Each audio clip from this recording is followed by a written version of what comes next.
യൂട്യൂബിന് വിട.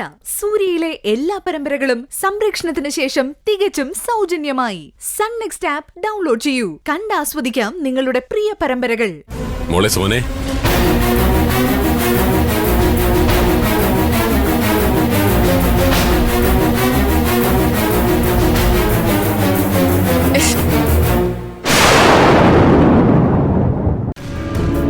മോളെ സോനെ, എന്നാലും നീ വന്നല്ലോ. വലിയ മനസ്സാ നിനക്ക്. ഈശ്വരന്റെ മനസ്സുള്ളവർക്ക് ഇങ്ങനെ സഹിക്കാനും ക്ഷമിക്കാനൊക്കെ പറ്റും. നിങ്ങൾ എന്തൊക്കെയാ പറയുന്നേ? ഞാനൊന്നും ക്ഷമിച്ചിട്ടും സഹിച്ചിട്ടുമില്ല. ഞാനിവിടുത്തെ സ്റ്റാഫാണ്. ഞാൻ ചെയ്യുന്നത് എന്റെ ജോലിയാണ്. അതിനെ ആരും മറ്റൊരു രീതിയിൽ വ്യാഖ്യാനിക്കാൻ നിൽക്കണ്ട. സോനെ, വേണ്ട, ആരും ഒന്നും വിശദീകരിക്കാൻ നിൽക്കണ്ട. നിങ്ങൾ ആരാണെന്ന് എനിക്ക് അറിയില്ല. അത് വിശദീകരിക്കാനും ശ്രമിക്കണ്ട. അയ്യോ, എന്റെ ദേഹം തോർത്തിയില്ല. ഞാൻ തോർത്തി തരാം. വേണ്ട, എന്താ ശ്യാം ഇത്?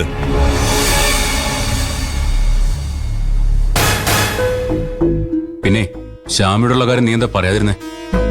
പറഞ്ഞിട്ട് എന്താ പ്രയോജനം? അയാളുടെ അവസ്ഥ കണ്ടില്ലേ? അല്ലെങ്കിൽ തന്നെ എന്നെയും കുഞ്ഞിനെയും വേണ്ടാന്ന് വെച്ച് പോയതല്ലേ. ഇനി എങ്ങനെയായി എനിക്കെന്താ? ഞാനിവിടെ എന്റെ ജോലി ചെയ്യുന്നു. അയാൾ ഇവിടെ എന്റെ ആരുമല്ല. ഞാൻ ഇവിടുത്തെ സ്റ്റാഫും അയാൾ ഇവിടുത്തെ പേഷ്യന്റും മാത്രം. പിന്നെ ശ്യാം ഇവിടെ ഉള്ള കാര്യം അമ്മ അറിയണ്ട. അമ്മ അറിഞ്ഞ ശരിയാവില്ല. അതുകൊണ്ടാ. ബാഗ് എടുത്തിട്ട് ഞാനിപ്പോ വരാം. ശരി.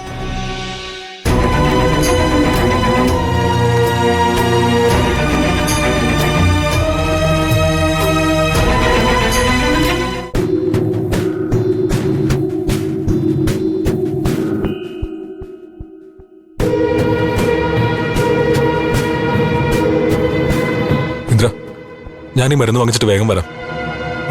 രഘു, ഞാൻ കൂടെ വരാം. വേണ്ട, ഞാൻ പോയി വാങ്ങിച്ചിട്ട് വരാം.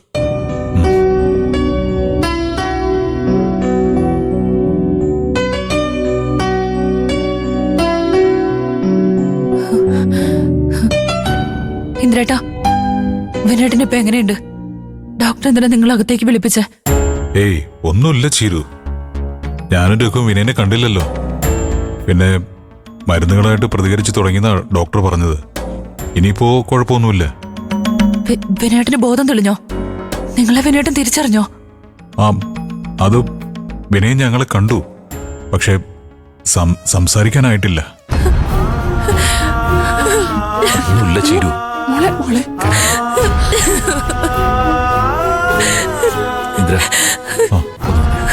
ചീരു, എന്താ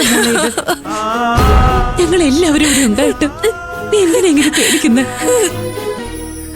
ഇനിയിപ്പോ കുഴപ്പമൊന്നുമില്ല ചീരു. നീ ഒന്ന് സമാധാനായിട്ടിരിക്കേ. അതല്ല ചേച്ചി, രാവിലെ ഡോക്ടർ ഇന്ദ്രേട്ടനെ വിളിച്ച് എന്തൊക്കെയോ രഹസ്യമായിട്ട് സംസാരിക്കുന്നത് ഞാൻ കണ്ടതല്ലേ. ഇപ്പതാ ഇങ്ങനെ. മോളെ ഇല്ല, പ്രത്യേകിച്ച് ഒന്നും ഡോക്ടർ പറഞ്ഞില്ല. അവര് മാക്സിമം ട്രൈ ചെയ്യുന്നുണ്ട്. പിന്നെ മെഡിസിൻ ചേഞ്ച് ചെയ്യുന്ന കാര്യം പറയാനാണ് വിളിപ്പിച്ചത്. രഘു അത് വാങ്ങിക്കാൻ പോയിരിക്കുവോ? അല്ല, ഈ മെഡിസിൻ ചേഞ്ച് ചെയ്യാന്ന് പറഞ്ഞാ മുമ്പത്തെ മെഡിസിനോട് പ്രതികരിക്കുന്നില്ല എന്നല്ലേ? അത് അങ്ങനൊന്നും ആവണമെന്നില്ല. കൂടുതൽ ബെറ്റർ ആയിട്ടുള്ള ഒരു ഓപ്ഷനിലേക്ക് പോകുന്നതാവും. ഇപ്പോ അതിന്റെ റിസൾട്ട് എന്താവോ ഈശ്വര. രാത്രി ആവാൻ പോവാ. നിങ്ങളെല്ലാരും അങ്ങ് പോവും. എനിക്ക് പേടിയാവുന്നു മാഷേ. ഒന്നുമില്ല, ബാലിന് ഇങ്ങനെ തളരില്ലേ. പിന്നെ ചീരുന്റെ അവസ്ഥ എന്താവും? അങ്കിളിന് ഒരു ടെൻഷനും വേണ്ട. ഞങ്ങളെല്ലാവരും ഇവിടെ തന്നെ ഉണ്ടാവും. വീട്ടിലിപ്പോ വേറെ ആരുമില്ല.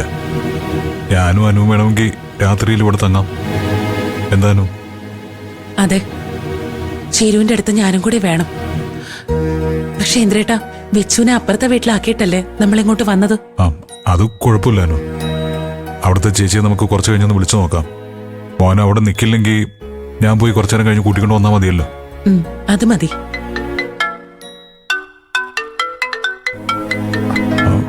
സത്യന, അവൻ അമ്മയുടെ അടുത്ത് പോയിരിക്കുകയായിരുന്നു.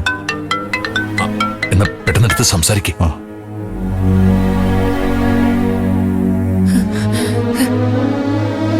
എന്താച്ചാ ഇന്ദ്രേട്ടൻ എന്താ പറഞ്ഞ? ഒന്നുമില്ല മോളെ, വിനയനൊരു കുഴപ്പമില്ല. അച്ഛാ അച്ഛാ ഒന്നുമില്ല ചീരു, ഒന്നുമില്ല മോളെ. ഇങ്ങനെ കരയല്ലേ ചേരു.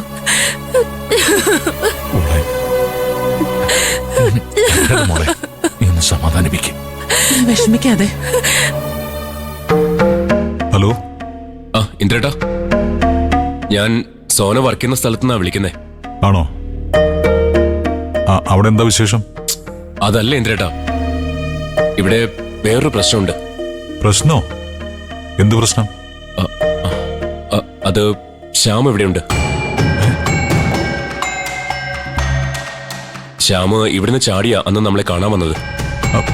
അവനെങ്ങനെ അവിടെ എത്തി? അതൊന്നും എനിക്കറിയില്ല, ഞാൻ കണ്ടത് പറയാം.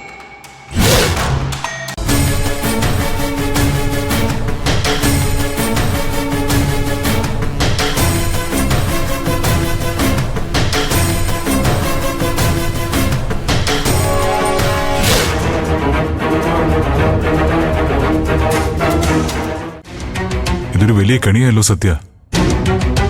അവൻ അവിടെ തന്നെ വന്ന് പെടുകയും ചെയ്തല്ലോ. അതെന്താ ഇന്ദ്രേട്ടാ? സോന ഉള്ളതല്ലേ അവിടെ. അവനെ കണ്ട അവളുടെ മനസ്സ് മാറി എന്ത് ചെയ്യും? അവൻ ഇനിയും ഈ കുടുംബത്തിൽ ഈ അവസ്ഥയിൽ വന്ന അങ്ങനൊന്നും സംഭവിക്കില്ല ഇന്ദ്രേട്ടാ. പിന്നെ സോന അവനൊരു പേഷ്യന്റായി മാത്രമാണ് കാണുന്നത്. അതിപ്പോ അവള് എന്നോട് പറയുകയും ചെയ്തു. എന്നാലും എന്റെ മനസ്സമാധാനം പോയല്ലോ സത്യ. അങ്ങനൊന്നും ചിന്തിക്കണ്ട ഇന്ദ്രേട്ടാ. സോന ഇപ്പോ മെന്റലി വളരെ സ്ട്രോങ് ആണ്, ഒരു കുഴപ്പം ഉണ്ടാവില്ല. പിന്നെ ശ്യാം ഇവിടെയുള്ള കാര്യം അമ്മ ഇപ്പൊ അറിയണ്ടെന്ന് അവള് പറയുന്നത്.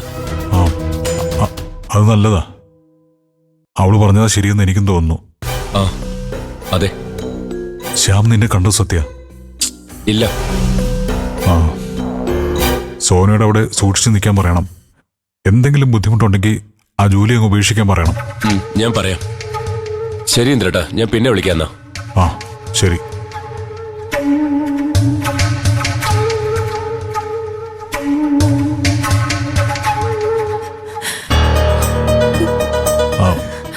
നമുക്ക് ഉടനെ പോണോ അനു? അതെന്താ ഇന്ദ്രേട്ടാ, എന്തെങ്കിലും പ്രശ്നമുണ്ടോ? അതല്ല, ഇവിടെ എല്ലാവരും ഉണ്ടല്ലോ. പിന്നെ രഘു ഇപ്പൊ തിരിച്ചു വരികയും ചെയ്യും. നമ്മൾ കൂടി വെറുതെ ഇവിടെ നിൽക്കേണ്ട കാര്യമില്ലല്ലോ. നമുക്കിറങ്ങാം. അല്ല, ഇന്ദ്രേട്ടനല്ലേ ഇന്നിവിടെ നിൽക്കാന്ന് പറഞ്ഞ? അത് പിന്നെ ഓർത്തപ്പോ പോകുന്നതാ നല്ലതെന്ന് തോന്നി. നീ ഇങ്ങ് വാ. എന്നാ പിന്നെ നിങ്ങൾ ഇറങ്ങിക്കോ, ഇവിടെ എല്ലാരും ഉണ്ടല്ലോ. എന്നാ ഞാൻ പോയിട്ട് വരാൻ ചേരൂ. ശരി ചേച്ചി. പോയിട്ട് വാ മോളെ, ചെല്ലേ.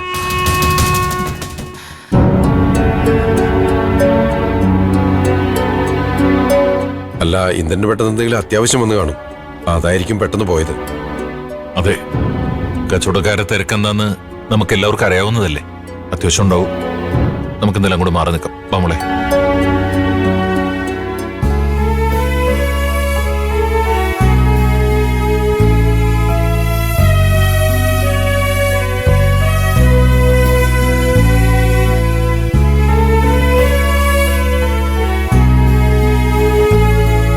ഇന്ദ്രേട്ടന് പെട്ടെന്ന് എന്താ സംഭവിച്ചേ?